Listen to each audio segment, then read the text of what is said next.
Good morning, students. How are you? Fine. Thanks, dear children. Welcome to RPS online classes. प्यारे बच्चों, हम लोग standard 8 का हिंदी डोली चैप्टर 20 जो कविता है मजदूर। आप सभी अपने समक्ष पाठ्य पुस्तक निकाल लें और ध्यानाकर्षण होकर पाठ्य पुस्तक को पढ़ें। प्यारे बच्चों, मजदूर कविता जो है इसके कवि का नाम देवराज दिनेश जी द्वारा रचित मजदूर कविता को पढ़ेंगे। प्यारे बच्चों, मजदूर अपने श्रम के बल पर पृथ्वी का रूप संवार कर उसे सुंदर बनाने में लगा रहता है। हमेशा हर कार्य को पूर्ण कर करके संवार कर उसे सुंदर बनाने में लगा रहता है। मजदूर माया मोह से दूर होकर वह अभावग्रस्त जीवन जीते हुए भी अपने कर्म में लगा रहता है। इसी में उसे आत्म गौरव का अनुभव प्राप्त होता है। अपने कर्म में लगा रहना ही उसे आत्म गौरव का अनुभव दिलाता है।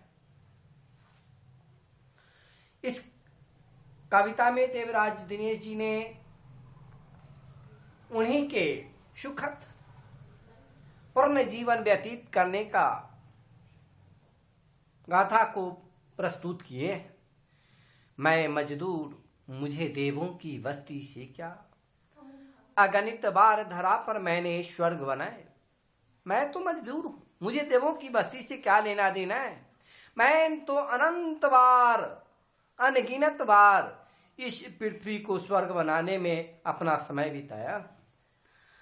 अंबर पर जितने तारे उतने वर्षों से, आकाश में जितने तारे हैं उतने वर्षों से मेरे पुरखों ने धरती का रूप संवारा है। मेरे पुरखों मीन्स पूर्वजों ने, वंशज ने इस पृथ्वी का रूप संवारने का कार्य किया है।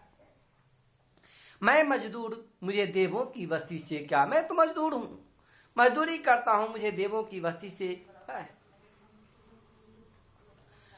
धरती को सुंदरतम करने की ममता में, धरती को सुंदरतम करने की ममता में बिता चुका हूं कई पीढ़ियां वंश हमारा, बिता चुका है कई पीढ़ियां वंश हमारा। देवराज दिनेश जी कहते हैं कि मजदूर जो है वे इस धरती को सुंदरतम तरीके से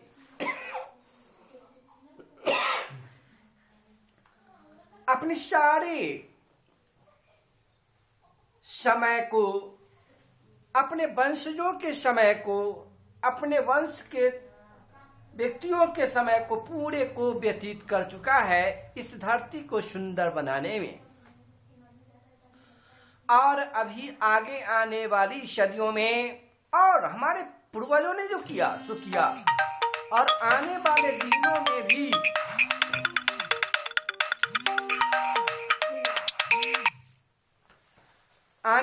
दिनों में भी हमारे जो वंशज होंगे वे सभी के सभी धरती पे सुंदर बनाने का ही कार्य करेंगे। जो भी आगे के वंशज होंगे वे सदियों तक, जन्म जन्मांतर तक वे निरंतर धरती को स्वर्ग बनाने के कार्यों में लगे हुए रहेंगे।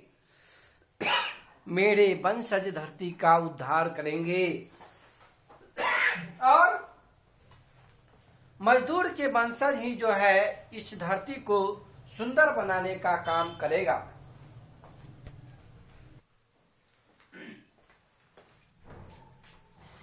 मेरे वंशज धरती का उद्धार करेंगे और आने वाले जो पीढ़ियां के जो होंगे लोग, यानी मजदूर वर्ग के व्यक्ति जो होंगे, उनका भी कार्य मजदूरी कर कर के धरती को स्वर्ग बनाने में ही समय बिताएंगे और धरती का ही उद्धार करने में लगे रहेंगे।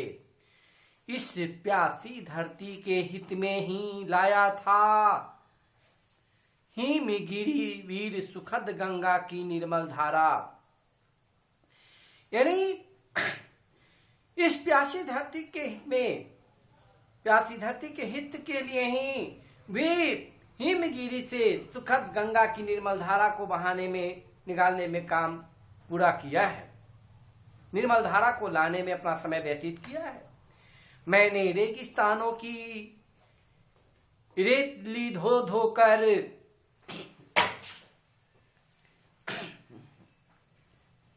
मैंने रेगिस्तानों की रेती धो धोकर बंध्या धरती पर ही स्वर्णिम पुष्प खिलाए हैं, बंध्या धरती पर भी स्वर्णिम पुष्प खिलाए हैं। यानी रेगिस्तानों में जहां बलुई ही बलुई है, चट्टान ही चट्टान है, वैसी जगहों पर भी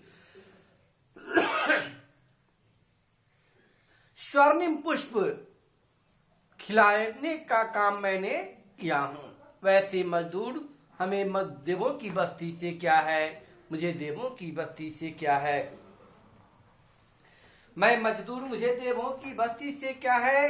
अगणित बार धरा पर मैंने स्वर्ग बनाए, मैं तो मजदूर हूँ, मुझे देवों की बस्ती से क्या लेना देना है। मैं तो इस धरती पे अनंत बार धरती को स्वर्ग बनाने का ही काम किया है, चाहे वे रेगिस्तानों की रेती ही क्यों नहीं हो, उस पर भी मैंने स्वर्णिम पुष्प खिलाने का काम किया है। प्यारे बच्चों, कुछ शब्दार्थ लिख लेंगे।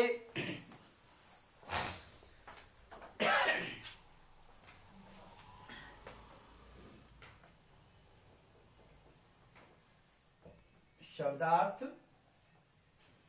जैसे आपके बीच आ गया अगणित शब्द। अगणित यानी जिसको मैंने कहा अनंत या अनेक बार, अनगिनत।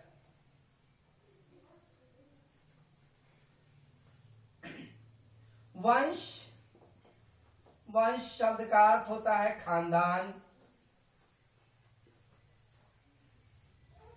और वंशज जो आ जाता है प्यारे बच्चों, वंशज शब्द का मतलब होता है किसी खानदान में, किसी खानदान में पैदा होने वाला।